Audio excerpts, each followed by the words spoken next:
Hola, oyentes de Radio Sefarad. Volvemos a encontrarnos con César Sabas para seguir hablando de Realpolitik, más allá de lo políticamente correcto. ¿Qué tal, César? ¿Cómo estás, Jorge? Un gusto estar por acá y un saludo a todos quienes nos escuchen. Bueno, hoy creo que vas a hablar de un tema que está acaparando eh, noticias importantes ya bastantes días, ¿no? Es el tema de la posible venta de aviones de última generación, los F-35 de Estados Unidos a Arabia Saudita, sin que Arabia Saudita se haya comprometido a incorporarse a los acuerdos de Abraham. Y también, en general, una actitud del presidente estadounidense de una apertura hacia lo que en Israel todavía se consideran, digamos, posibles enemigos en ciertos contextos.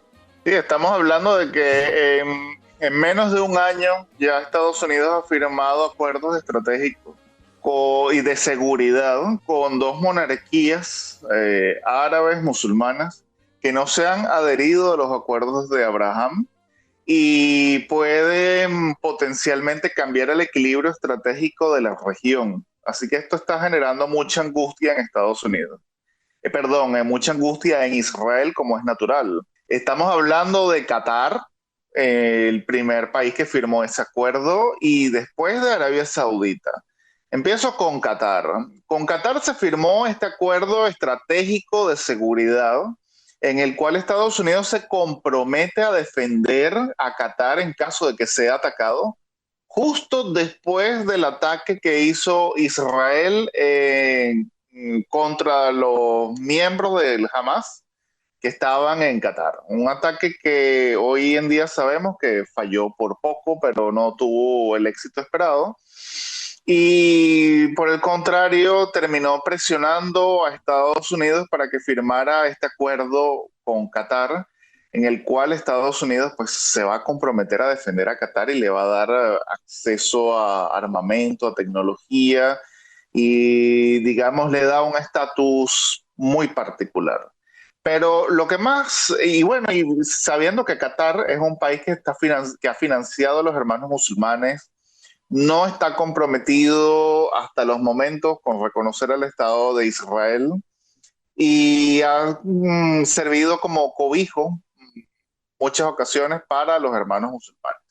Entonces, viendo que ahora, por lo menos desde un punto de vista legal, si Israel ataca inclusive a los hermanos musulmanes o a los miembros del Hamas que estén en Qatar, sería considerado un ataque a Qatar y por supuesto Estados Unidos tendría que hacer algo. No creo que va a hacer algo militarmente en contra de Israel, pero digamos que es disuasivo, es bastante disuasivo y esto perjudica mucho la posición de Israel en la región.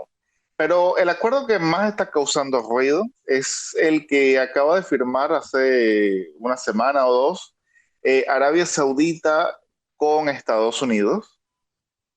Y aquí voy a extenderme un poco porque es bastante interesante la forma en que los sauditas manejan su política exterior. Este acuerdo que acaba de firmar Arabia Saudita con Estados Unidos, en el cual, primero y principal, Estados Unidos nombra a Arabia Saudita como uno de sus principales aliados no OTAN en el mundo. Ya le da un estatus muy particular. Número dos, aparte de venderle casi 300 tanques Abrams de última tecnología, le va a dar acceso a la venta de nada menos que 48 aviones F-35. A título de información, Israel tiene 50, es decir, Arabia Saudita tendría apenas dos aviones menos que Israel. Pero lo fundamental de este avión es que una vez que se le dé a los sauditas, ya Israel perdería la capacidad de moverse de forma furtiva por todo el Medio Oriente. ¿Qué llamamos un avión furtivo? Es un avión que por su diseño, su fuselaje y su tecnología no puede ser detectado por los radares. Israel tiene varios tipos de aviones, tenemos los F-16, los F-15, estos no son furtivos, son muy buenos aviones, pero no son furtivos, pueden ser detectados por los radares, pero el F-35 no puede ser detectado. Entonces puede pasar por espacio aéreo jordano sin que los jordanos se den cuenta, puede pasar por el espacio aéreo iraquí sin que los iraquíes se den cuenta y bombardear Irán y los iraníes se darán cuenta nada más cuando les caigan las bombas. Teniendo Arabia Saudita este avión en su poder, podría detectar cuando otro F-35 pase. Lo cual quiere decir que el espacio aéreo saudita quedaría cerrado para Israel, para hacer un ataque, por ejemplo, en Yemen o para hacer un ataque en Qatar o lo que sea. Ya esto perjudica seriamente la posición de Israel. Pero a su vez genera otra duda. Si Estados Unidos accede a venderle esta tecnología a Arabia Saudita, ¿por qué no accedería a hacer lo mismo con otro país que inclusive sea estratégicamente un adversario peor para Israel? Y hablo de Turquía, porque si ya se lo están haciendo a Arabia Saudita, Turquía, que de paso es un país miembro de la OTAN, con un ejército muy grande, pues queda la duda de si Estados Unidos va a acceder. En todo caso, esto es bastante perjudicial para los intereses israelíes. Hay un detalle que se dice que es que estos aviones F-35 no estarían, digamos, a la altura tecnológica de los F-35 que ya posee Israel.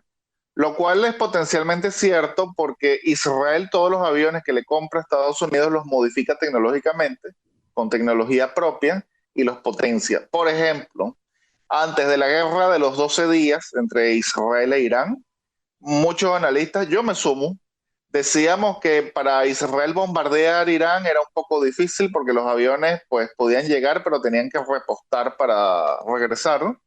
Esa información era correcta en un principio, pero terminó siendo obsoleta porque después de la guerra nos enteramos de que los israelíes habían modificado los aviones para albergar mucho más combustible. Esa información no la teníamos, pues la tenemos ahora y pudieran regresar. Ese tipo de modificaciones no lo pueden hacer los sauditas, no tienen la tecnología.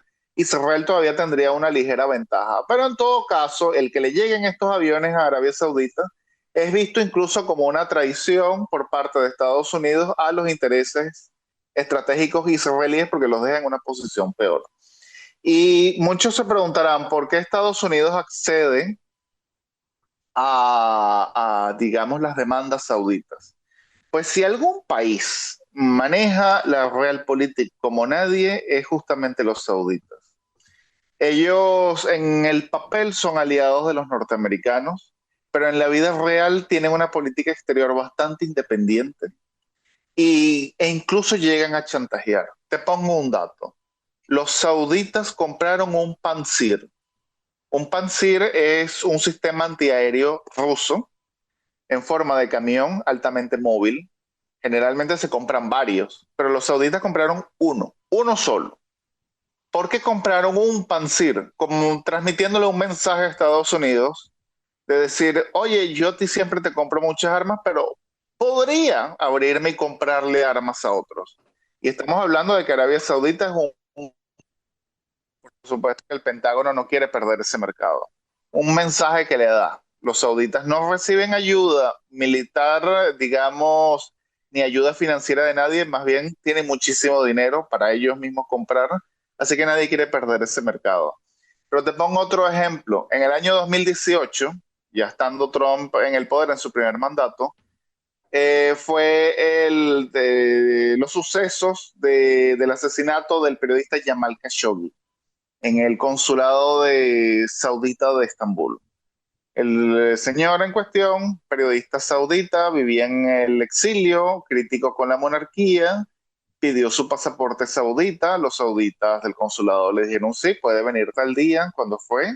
Resulta que había un comando de la inteligencia saudita, los estaba esperando y literalmente lo descuartizó. Eso fue literal. Como el señor Khashoggi era residente permanente de Estados Unidos, pues se decía que Estados Unidos tenía que tener algún tipo de conducta, sanciones o algo.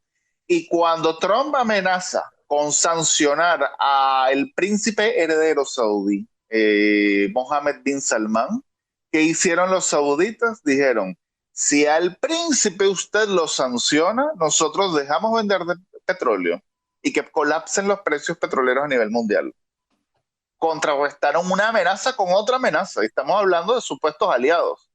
Hasta ahí llegó la amenaza de las sanciones al príncipe Mohammed bin Salman. Pero a su vez, como ellos utilizan las amenazas, y sobre todo económicas, también ese mismo año empieza una serie de negocios entre la Casa Real Saudita y ya ni siquiera Estados Unidos, sino la familia Trump. Construir clubes de golf juntos y complejos turísticos, por ejemplo, en Maldivas y otros lugares. Empieza a haber digamos, un acoplamiento a nivel financiero entre la familia Al Saud, que es la que gobierna Arabia Saudita, con la familia Trump. Se pone una pausa cuando llega Joe Biden al poder. Joe Biden en su campaña había hablado del príncipe heredero como un paria internacional o un criminal. Pero ¿qué es lo que sucede cuando llega Joe Biden? Poco después estalla la guerra en Ucrania y va a necesitar a los sauditas para ver si los convence de que aumenten la producción petrolera y bajar los precios del petróleo para perjudicar a Rusia. Pero los sauditas, que siempre van un paso adelante en Realpolitik, ellos crearon lo que se llama la OPEP Plus. Ya no hablamos de OPEP, sino OPEP Plus. ¿Qué es OPEP Plus? Los países de la OPEP más Rusia. Incluyen a Rusia dentro del cártel petrolero. ¿Por qué? Porque ellos necesitan un gran aliado que es Estados Unidos, pero no casarse completamente.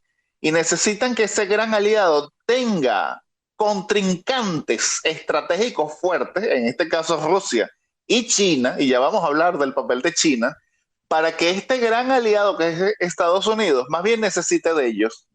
Entonces, en la relación entre Estados Unidos y Arabia Saudita, con todo el poder que tienen los norteamericanos, más bien parece que ellos son el socio menor. Los sauditas controlan la relación como que si Estados Unidos fuese el socio menor. Y hablando de Estados Unidos, un país donde no hay inmigración saudí, no hay personas de origen saudí que han tomado posiciones de poder, los sauditas no son pues muy bien vistos dentro de la opinión pública, porque estamos hablando de Estados Unidos, una democracia, y Arabia Saudita, todo lo contrario, una democracia. Estamos hablando de una monarquía absoluta brutal, donde ni siquiera existe el código civil. Si a usted lo agarra la policía, pues buena suerte, porque va a hacer lo que diga el juez, o mejor dicho, lo que diga el gobierno, o lo que el gobierno le diga al juez. No hay juicio, y eso es lo que se va a hacer. Entonces estamos hablando de un país que no tiene mucho soft power, es decir, mucha influencia cultural dentro de los americanos. Tienen que utilizar este tipo de estrategia justamente para imponerse. Entonces, ya tenemos, digamos, la triangulación Arabia Saudita, Rusia y Estados Unidos, y con eso controlan a los americanos. Pero ahora voy al otro rival estratégico de Estados Unidos, que es China. Los sauditas, si bien siempre han tenido un acuerdo con los norteamericanos por el cual venden su energía, su petróleo y su gas en dólares, y de ahí viene el famoso petrodólar, los sauditas desde hace mucho tiempo vienen acercándose a los chinos. Y de hecho, ya China es hoy en día el principal comprador de energía de Arabia Saudita. Y vienen acercándose desde todo punto de vista, no solamente en la venta de petróleo, sino también intercambios comerciales. E incluso, a su vez, como firmaron un acuerdo de defensa con Estados Unidos, también evidentemente que lo firmaron con China. Y de hecho, hace un año aproximadamente firmaron su primer contrato de venta de energía con Total, la empresa francesa, en yuanes. Un acuerdo, un contrato, transmitiéndole el mensaje a Estados Unidos de que así como creamos nosotros el petrodólar, podemos crear el petroyuan y generar una gran competencia entre divisas. Eso lo hacen siendo más pequeños que Estados Unidos para más bien controlar al más grande, que es Estados Unidos. Por eso digo que es una relación muy compleja, porque pareciera que más bien el socio mayor son los sauditas. Entonces, no solamente eso, sino que están en proceso de meterse en BRICS. Atención a esto, porque Trump ha amenazado con aranceles y sanciones económicas a los países del BRICS y a los que se quieran meter en BRICS. Pero eso no entra, ahí no entra Arabia Saudita. Arabia Saudita acaba de firmar un acuerdo de defensa con Estados Unidos y siguen su vía a meterse en BRICS. O sea, los sauditas buscan su completa independencia y aún así se están imponiendo a los norteamericanos.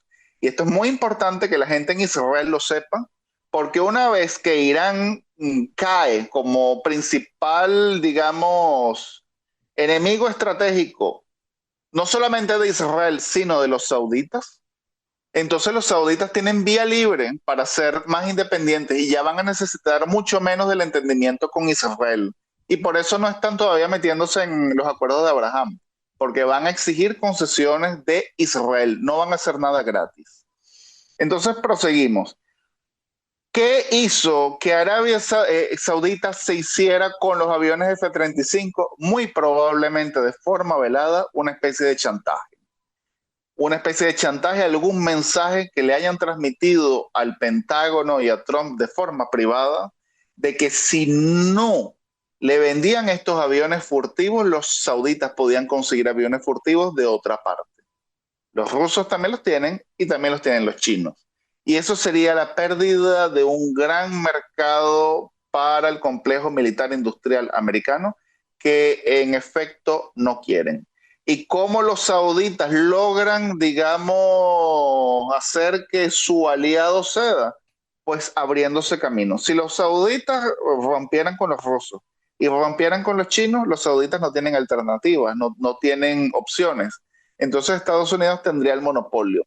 Al hecho de que los sauditas más bien se abren y ponen a los gigantes a competir, ellos al tener el dinero son los que tienen el control, digamos, de lo que está sucediendo. Y el otro detalle, antes de la visita de Trump, hicieron algo muy particular. Firmaron un acuerdo de defensa con Pakistán por el medio del cual ellos dos prácticamente crean una mini OTAN islámica entre Pakistán y Arabia Saudita, por la cual si alguno de los dos es atacado, automáticamente es un ataque para ambos. ¿Y por qué Pakistán? Porque Pakistán es una potencia nuclear. Hace varios años, con el caso del acuerdo nuclear iraní, el príncipe Mohammed bin Salman, quien es el que está gobernando en Arabia Saudita, dijo una vez, yo no necesito construir una bomba atómica, yo la puedo comprar en Pakistán. Y en efecto, lo puede hacer.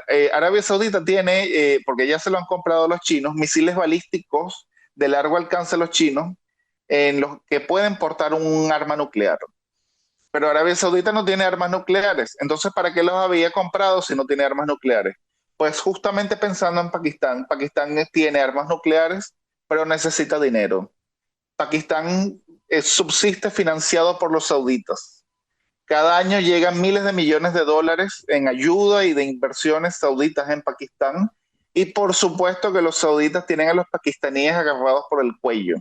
Con esta asociación estratégica, los sauditas podrían dotarse en muy breve momento de un arma nuclear saudita y simplemente ponerla en sus misiles que ya tienen y de la noche a la mañana pasan a ser una potencia nuclear. Entonces esto es muy importante que Israel lo entienda, porque yo creo que Israel ya debe despertar de ese sueño que es la alianza con Estados Unidos. Yo como realista creo que los países tienen dos únicos verdaderos aliados en el sistema internacional, que son su marina y su ejército. El resto de los países, cada quien está por sus intereses. Y así como Francia fue la gran aliada de Israel hasta el año 67, y después del año 67, después de la guerra de los 6 días, todo cambió porque Francia más bien necesitaba el mercado de los árabes y venderle los Mirage a los árabes y más bien se alejó de Israel y hasta le hizo un embargo de armas. No digo que eso va a pasar con Estados Unidos este año o el próximo, todavía estamos lejos de eso, pero podría pasar si sigue habiendo un cambio en Estados Unidos en lo que son sus intereses y en cómo ellos vean la alianza con Israel. Y si Israel no se prepara para eso, podría ser un golpe muy duro, que eso pase de un momento a otro. Creo que lo que está pasando entre Estados Unidos y Arabia Saudita A pesar de que Trump dijo en la oficina Oval, él es un aliado de Israel, hablando del príncipe Mohammed bin Salman, quien hizo silencio cuando él dijo eso, él es un aliado de Israel. A pesar de que Estados Unidos insiste en que en algún momento Arabia Saudita va a incluirse en los acuerdos de Abraham, el hecho es que todavía no se ha incluido y el hecho es que ya firmó el acuerdo de venta de aviones. No quiere decir que los aviones van a llegar este año ni el próximo. Ahora viene todo un proceso que tiene que pasar por el Congreso. Me imagino que muchos congresantes no van a ver con buenos ojos que Estados Unidos le dé tecnología furtiva a una de monarquía absoluta, que de paso va a ser miembro de los BRICS. Pero pues ya vemos que el dinero saudita puede comprar mucho. Creo que más bien Israel debe empezar su proceso de lograr su autonomía estratégica y abrirse, no quedarse solamente con Estados Unidos, sino abrirse a las otras grandes potencias. Israel no tiene el petróleo de Arabia Saudita y no tiene los miles de millones de dólares tan abismales que tienen los sauditas, eso es cierto. Pero tiene algo muy importante, ha desarrollado su propia tecnología. Y creo que los otros estarían interesados en esa tecnología. Y creo que fundamentalmente Estados Unidos no estaría para nada interesado en que Israel la compartiera. Si Israel empieza un proceso ahora de buscar su autonomía estratégica, pensar en un futuro de que podría no contar con Estados Unidos, y eso implica pues desarrollar sus propias municiones, buscar sus propios proveedores y tener incluso un mayor acercamiento con países BRICS, sin que se metan en BRICS, porque Irán de paso está en BRICS, así que no se va a meter definitivamente, pero un acercamiento con China, con Rusia, eso podría hacer que en Estados Unidos suenen las alarmas de, no nos conviene perder a Israel, también tenemos que seguir haciendo ciertas concesiones con los israelíes. Y bueno, pues esto es muy interesante porque yo como realista creo que al final las relaciones internacionales se mueven en base al poder y los intereses muchísimo más que en base a los ideales. Ujú. Bueno, lo que mencionas es muy cierto y también es algo que Israel sabe desde hace mucho tiempo. Por supuesto. Incluso con las demostraciones de amistad con Estados Unidos y con el presidente Trump, pues sabe, y yo creo que esa es la base por la que tras la compra de los aviones F-35 desarrolló una alternativa para modificarlos y que no sean los mismos F-35 que le va a vender a Arabia Saudita, ni siquiera son los mismos F-35 que tienen los estadounidenses para ellos mismos. Eso es una versión mejorada. Evidentemente, si les venden los F-35, pues se acercan mucho, pero nunca llegarán a igualarse. Y por otro lado está el tema de que Israel en estos últimos 20 años, por lo menos, ha desarrollado una autonomía en el desarrollo de armas punteras. En estos mismos días se está anunciando que a final de mes ya el sistema Iron Dome estará en funcionamiento, un sistema de interceptación de misiles que es infinitamente más económico que todos los sistemas que hasta ahora se utilizaban, el cúpula de hierro o los americanos, con lo cual el único terreno en el cual Israel reconoce que le falta por la propia idiosincrasia para tener autonomía es en la fabricación de aviones. Pero lo que sí puede hacer, como han hecho en este caso, es modificar aviones de última generación. Y tú mencionabas mucho a China y a Rusia, y yo añadiría a este concepto a otro país que está por ahí tratando de asomar la cabecita, que es India, con la cual también Israel tiene una relación privilegiada porque India le compra la mayoría de su armamento a Israel. India tiene un conflicto histórico con Pakistán, que ahora está afiliado a Arabia Saudita. Es decir, allí pues se podría dar un juego de política, de realpolitik, como tú llamas, muy interesante para ver quién le compra a quién y cómo se hacen las cosas, que creo que es el panorama más inmediato que tenemos, especialmente con un presidente como Trump, que le interesan más las ventas que los paseos triunfales después de una guerra. No sé si estás de acuerdo No, conmigo. sí, estoy de acuerdo. Lo que sí, tú tienes toda la razón con la industria bélica israelí, y de hecho, desde un punto de vista tecnológico, sí es autosuficiente, pero todavía depende mucho de las municiones norteamericanas, lo Claro. que es las bombas, los misiles, y aquí es donde está el detalle. Y algo que yo veo un poco preocupante es que dentro de todo, a pesar de lo que está pasando con los sauditas y los cataríes, los republicanos siguen siendo los más, digamos, prosionistas de Estados Unidos. Y cuando haya un cambio, porque lo habrá en algún momento, no sé cuándo, hacia los demócratas, pues vemos que los demócratas más bien están teniendo un viraje un tanto preocupante de sus relaciones con respecto al Medio Oriente. Y por eso sí creo, y creo que lo hará, porque Israel es un país muy, muy realista, está obligado a ser realista. Buscará alternativas o sabrá cómo manejar la situación en caso de que Estados Unidos cambie. Bueno, pues para eso evidentemente tendremos que esperar.